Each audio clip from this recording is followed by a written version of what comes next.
time, we are supposed to start with our webinar, how to raise funds in European Union, with example of Switzerland and Liechtenstein, and then how to attract funds from American investors using Reg D. So my part of today's webinar is to give you a brief overview without going really in deep legal details about how to write a prospectus, but rather to give you an overview of the things that you have to consider before doing an STO in general in Europe and in the jurisdictions that are well known to be blockchain crypto friendly, Switzerland and Liechtenstein. There are some points which made Switzerland so important as financial markets for blockchain projects in general and for STOs still, because there are, I would say, from 10 to 15 banks, both in Switzerland and Liechtenstein, which work with blockchain projects.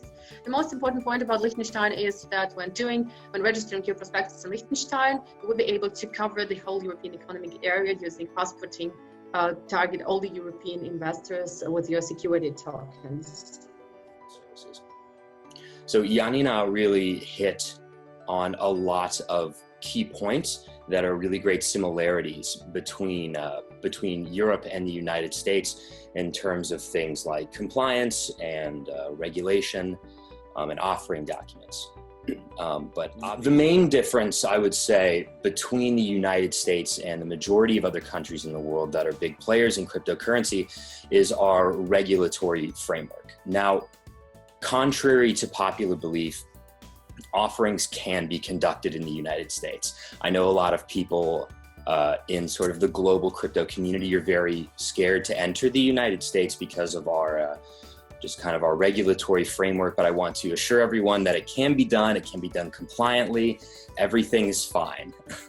The biggest focus in the United States, especially when it comes to the SEC, is a focus on investor protection. Now, Yanina hit on this pretty well, especially when it comes to delivering on things that you promise. One of the most common offering, by far, the most common vehicle that we see for raising money in the United States is through a Regulation D.